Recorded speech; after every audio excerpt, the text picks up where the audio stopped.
Hello cricket station viewers எல்லாருக்கும் வணக்கம். நான் உங்கள் சஞ்சீவ், எங்களோட ரிச்சர்ட்ஸ் இருக்காரு. இன்னைக்கு செகண்ட் செமிஃபைனல். அதில் நாங்கள்லாம் சவுத் ஆஃப்ரிக்கா ஜெயிப்பாக எதிர்பார்த்தோம். ஆனால் திரும்ப நியூசிலாந்து தான் ஜெயிச்சிருக்காங்க. Richards, India once again New Zealand கூட ஃபைனல்ஸ் ஃபேஸ் பண்ண போகுது. கடைசியாக எனக்கு தெரிஞ்சு சாம்பியன்ஸ் ட்ராஃபி ஃபைனல்ஸ் 2000 ஃபேஸ் பண்ணாங்க. அது நியூசிலாந்து தான் ஜெயிச்சாங்க. திரும்ப இப்போது மறுபடியும் ஃபைனல்ஸில் ஃபேஸ் பண்ண போகிறாங்க துபாயில் இந்த வாட்டி. ஓவராலாக ஃபஸ்ட்டு நம்ம ப்ரிவியூ பண்ணுறதுக்கு முன்னாடி இந்த மேட்சை பற்றி பார்ப்போம். இந்த மேட்ச் பற்றி நீங்கள் என்ன நினைக்கிறீங்க? நியூசிலாண்டோட பேட்டிங் பர்ஃபார்மன்ஸ் எப்படி இருந்தது? டாஸ் வின் பண்ணி அவங்க பேட்டிங் எடுத்தது, அப்புறம் அவங்களோட 2 செஞ்சுரி, அதை பற்றிலாம் கொஞ்சம் விரிவாக சொல்லுங்க கேட்போம். இன்னைக்கு பார்த்தீங்கன்னா பிச் ரிப்போர்ட்டுக்காக நம்ம டால் ஸ்டெயின் தான் வந்திருந்தாரு. அவர் என்ன சொன்னார் அப்படின்னா, இது ஒரு பேட்டிங் பேரடைஸ் தான். ஆனால் ஒரு ஜேமிஷன், வில்லியம் ஓரூர்க் அண்டு இந்த பக்கம் சவுத் ஆஃப்ரிக்காவில் மார்க்கோ யான்சன், இந்த மாதிரி ரொம்ப ஹை ரிலீஸ் பாயிண்ட் இருக்கிறவங்களுக்கு கொஞ்சம் இந்த விக்கெட்டில் பவுன்ஸ்லாம் கிடைக்கலாம் அப்படின்னு சொல்லியிருந்தாரு. இன்னைக்கு நியூசிலாந்தோடைய பிளானே என்னவா இருந்துச்சு அப்படின்னு பார்த்தீங்கன்னா, டாஸ் வின் பண்ணது பேட்டிங். அதாவது சவுத் ஆஃப்ரிக்கா மேலே நாங்கள் சேசிங் ப்ரெஷரை போட போகிறோம் அப்படிங்கிற இதில் தான் அவங்க வந்தாங்க. நெக்ஸ்ட் அவங்க பியூட்டிஃபுல்லாக ஒன்று என்ன செஞ்சாங்க அப்படின்னு பார்த்தீங்கன்னா, நாங்கள் சேசிங் ப்ரெஷர் அவங்க போட போகிறோம் அப்படின்னா, நாங்கள் சேசிங்க்கு என்ன மாதிரி ஒரு ஸ்கோர் செட் பண்ண போகிறோம், அந்த செட் பண்ணுறதுக்கு நாங்கள் எப்படி கேமை செட்டப் பண்ண போகிறோம் அப்படிங்கிறதுல ரொம்ப நல்லா பண்ணியிருந்தாங்க. ஃபர்ஸ்ட் 10 ஓவருக்கு பார்த்தீங்கன்னா 1 விக்கெட்டு 56 ரன்னு. இந்த இடத்துல தான் மாஸ்டர் கேன் வில்லியம்சனும் யங் ஹீரோ இப்போ ரச்சின் ரவீந்திராவும் ஒன்றா ஜோடி சேர்ந்தாங்க. அந்த இடத்துல இருந்து 11 to 20 ஓவர் வரைக்கும் பார்த்தீங்கன்னா 57 ரன்னு, விக்கெட் கொடுக்கல. அதே சமயத்தில் நாங்கள் ஒரே ஓவரில் 38 ரன் அடிக்கிறோம் அப்படிங்கிற மாதிரி எந்த இதுக்கும் போகல. நீட்டாக ரொட்டேட் பண்ணாங்க, அங்கங்கே கேப் பார்த்தாங்க. மெயினாக என்னன்னு கேட்டிங்கன்னா, பேட்டிங்க்கு கொஞ்சம் சாதகமாக இருக்கிற விக்கெட்டில் த்ரூ த லைன் பந்தை பிடிச்சி விளையாண்டாலே போதும், எந்த ரிஸ்க்கும் தேவையில்லாமல் எடுக்கக்கூடாது. அதை அப்படியே அவங்க ஃபாலோ பண்ணாங்க. அந்த 10 ஓவரில் பார்த்தீங்கன்னா 57 ரன் வந்துச்சு. அதுக்கு அடுத்து 21லேருந்து 30வது ஓவர் வரைக்கும் அவங்களுக்கு அங்கே பார்த்தீங்கன்னு வச்சுக்கோங்களேன், மொத்தமாக அவங்களுக்கு ஒரு 68 ரன் அங்கே கிடைக்குது. இந்த 68 ரன்னுக்குமே அவங்க எப்படி குயிக்காக போனாங்க அப்படின்னா, 25வது ஓவரில் இருந்து தான் ஸ்ட்ரைக் பண்ண ஆரம்பித்தாங்க. அந்த 25வது ஓவரில் முதல் 6 அந்த மேட்ச்சில் அப்போ தான் வருது. கேசவ் மகாராஜா ரச்சின் ரவீந்திரா அடிக்கிறாரு. அவருக்கு கேசவ் மகாராஜுக்கு தனிப்பட்ட முறையில் அது 5வது ஓவர். ஒரு லெஃப்ட் ஹேண்ட் ஆர்த்தடாக்ஸ் ஸ்பின்னரு, அவர் லெஃப்ட் ஹேண்ட் பேட்ஸ்மேன் அட்டாக் பண்ணி ஆடுற ரச்சின் ரவீந்திரா. ஆனால் 5 ஓவர் வரைக்குமே அவருக்கு ரெஸ்பெக்ட் பண்ணாரு. உடனே அடிக்கிறதுக்கெல்லாம் கிடையாது. இத்தனைக்கும் 20 ஓவர் ஒரே விக்கெட் மட்டும் தான் கொடுத்துருக்காங்க. அங்கேருந்து கூட அவர் கை வைக்கல. 25வது ஓவரில் தான் முதல்ல அட்டாக் பண்ணுறாரு. அங்கேருந்து பார்த்தீங்கன்னா 30 ஓவருக்கு என்ன செய்கிறாங்க அப்படின்னு பார்த்தீங்கன்னா, 131 ரன், 1 விக்கெட். இந்த 10 ஓவரில் பார்த்தீங்கன்னா 68 ரன் கொண்டு வந்துட்டாங்க. 181 ரன், 1 விக்கெட். இப்போ என்ன ஆயிடுச்சுன்னா, 9 விக்கெட் கையில் இருக்கு, வெளியே 20 ஓவர் இருக்கு. சந்தேகமே இல்லை. என்ன செஞ்சாங்க அப்படின்னா, ஒரு T20 கேம் விளையாண்டலாம் அப்படிங்கிற இதுக்கு வந்துட்டாங்க. அங்கிருந்து இந்த ஸ்கோரை டபுளா மாத்துறதா அவங்களோட பிளானு. அக்யூரேட்டா டபுளா தான் இருக்கு. இங்கிருந்து 20 ஓவருக்கு 181 ரன் மறுபடியும் அடிச்சிருக்காங்க. முதல்ல 181 ரன் 30 ஓவருக்கு அடிச்சாங்க. அடுத்த 20 ஓவருக்கு 131 ரன் 181 ரன் அடிச்சாங்க. சரியான பிளான் பண்ணி 10 ஓவர் 10 ஓவர் பிரமாதமா அடிக்கிறாங்கன்னு சொல்ல வரீங்க?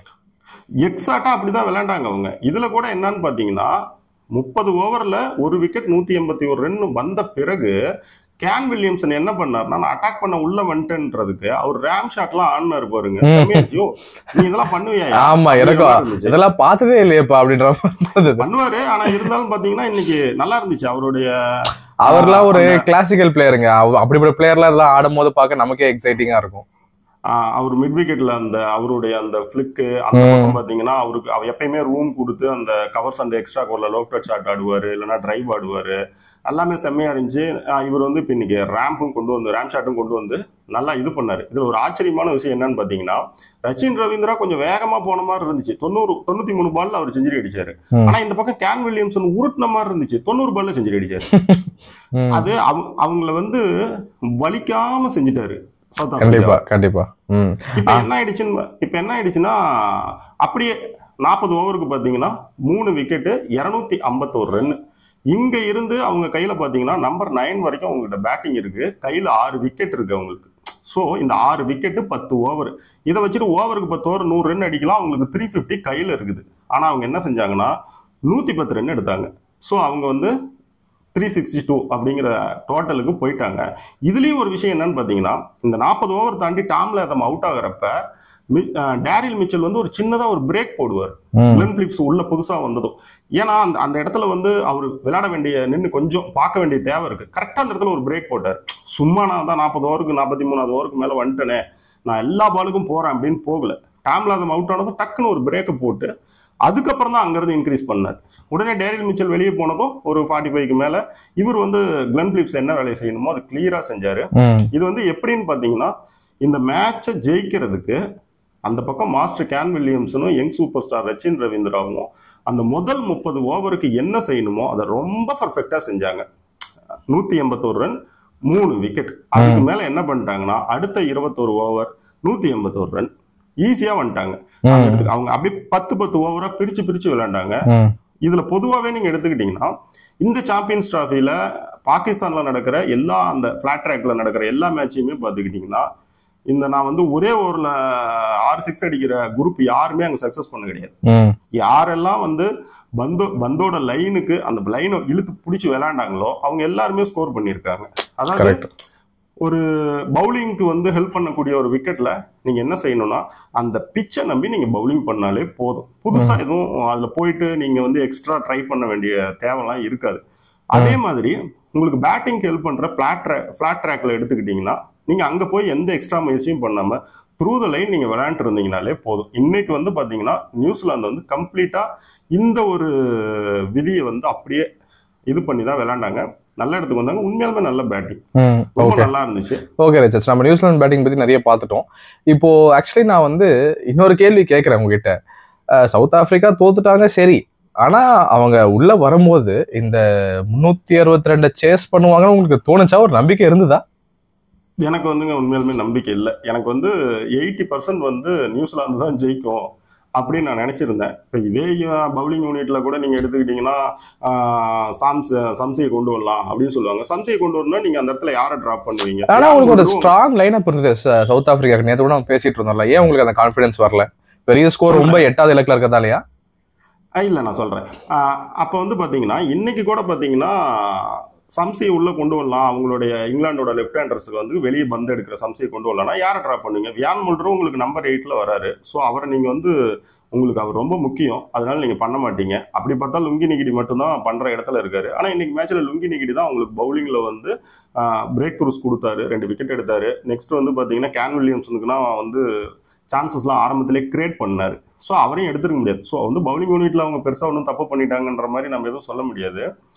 ஏன் எனக்கு நம்பிக்கை இல்லை அப்படின்னு கேட்டீங்கன்னா, நியூசிலாந்து பண்ண ஒரு காரியம், அதாவது என்னன்னு பார்த்தா, உங்க மேல நான் ரன் ப்ரெஷர் போடுறேன், அதாவது சேசிங் ப்ரெஷர் போடுறேன்.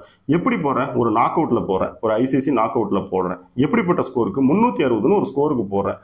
அப்படிங்கிறப்ப உங்களால எதுவுமே செய்ய முடியாது. அங்க எல்லாம் எப்படின்னா, ஒரு 10 மேட்ச் நடந்தா ஒரு மேட்ச் ஜெயிக்கிறோம், அப்படிதான் நான் ஜெயிக்க முடியுமே தவிர கட்டாயம் ஜெயிச்சிருவாங்கலாம் சொல்லவே முடியாது. ஒரு 360 ஸ்கோரை ஒரு நாக் அவுட்ல வச்சுக்கிட்டு நீங்க ஜெயிச்சிருவீங்க அப்படின்னு சொல்ல முடியாது. ஏன் சொல்றேன்னா, இன்னைக்கு நல்லா கவனிச்சிங்கன்னா, சவுத் ஆப்பிரிக்காவுமே பார்த்தீங்கன்னா நியூசிலாந்து வழியிலேயே தான் அவங்களுடைய இதை வந்து ஃபர்ஸ்ட் 20 ஓவரை கொண்டு போனாங்க. ஃபர்ஸ்ட் ஒரு 56 என்னமோ அடிச்சாங்க, ஒரு விக்கெட் தான். அதுக்கு அடுத்து பார்த்தீங்கன்னா 20 ஓவருக்கு 107 ரன், ஒரு விக்கெட் தான். ஆனா நிலைமை எப்படி இருந்துச்சுன்னு பார்த்தீங்கன்னா, நீங்க 360ன்ற டார்கெட்டுக்கு விளையாடுறீங்க. ஸோ அப்போ வந்து அங்க இருக்கிற ஒரு ஓவருக்கு எவ்வளவு ரன் வேணும், இந்த 10 ஓவர்ல நம்ம எவ்வளவு ரன் இருக்கணும் அப்படின்னு ஒரு ப்ரெஷர் உங்களுக்கு இருக்கும். எங்க ஒரு விக்கெட் விழுந்தாலும் அங்கிருந்து இன்னொரு விக்கெட் விழும் அப்படிங்கிறது தான் வந்து அந்த இடத்துல இருக்கிற ப்ரெஷர் உருவாக்கும். ஸோ அப்போ வந்து டெம்பா பவுமா அந்த 100 2 பேர்த்துல யார் ஃபர்ஸ்ட் அவுட் ஆனாலும் அங்கிருந்து அவங்களுக்கு ஒரு கொலாப்ஸ் வந்து சின்னதாவது இருக்கும். அந்த இடத்துலயே மேட்ச் வந்து அப்படியே நின்றுக்கும். இவங்க ஒரு 300 ரன் கூட கொஞ்சம் நல்லா விளையாண்டா அந்த இடத்துக்கு போவாங்க. ஆனால் டார்கெட்டை ரீச் பண்ண மாட்டாங்க அப்படிங்கிற நம்பிக்கை இருந்துச்சு. எப்படி சொல்றது, எத்தனை மேட்ச் பார்த்துருக்கோம். Okay Richards, okay fine. நம்ம 2 பேரோட 2 டீமோட பெர்ஃபார்மன்ஸையும் பார்த்தோம். நிறைய விஷயங்கள் நான் இன்னும் பேசணும். நம்ம சாண்ட்னரை வந்து முக்கியமா சொல்லியே ஆகணும் தலைவனை. ஏன்னு கேட்டீங்கன்னா, அது வந்து சாண்ட்னர் வந்து குழந்தைக்கு ஊசி போடுற டாக்டர் மாதிரி.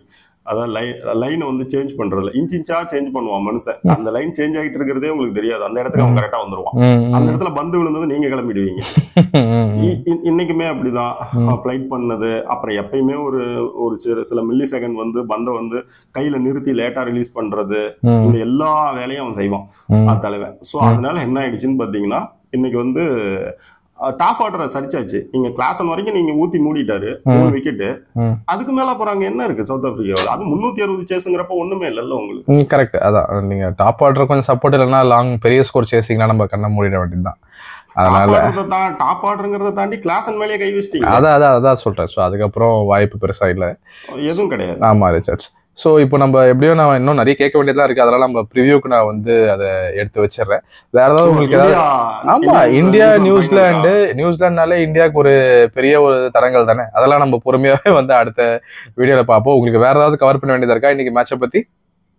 இன்னைக்கு நியூசிலாந்து வந்து யாராவது மேட்ச் பார்க்கலன்னா முடிஞ்ச வரைக்கும் ஹைலைட்ஸாவது பாருங்க. ரொம்ப நல்லா விளையாடி இருந்தாங்க. அது ரொம்ப கிரிக்கெட் நல்லா பிடிக்கும் அப்படின்னா கேன் வில்லியம்சன் அண்ட் ரச்சின் ரவீந்திராவோட பார்ட்னர்ஷிப் எப்படி இருந்துச்சுன்னா ஒரு 30 ஓவர் வரைக்கும் பாருங்க. கண்டிப்பா பிரமாதமான பார்ட்னர்ஷிப். அண்ட் இன்னைக்கு நியூசிலாண்டுக்கு ஒரு அவுட்ஸ்டாண்டிங் வின். பார்ப்போம் சண்டே வந்து என்ன நம்ம இந்தியாவுக்கு காத்திருக்குன்னு நம்ம பொறுத்திருந்து பார்ப்போம். Thank you Richards. Thank you viewers. Thank you Sanjeev.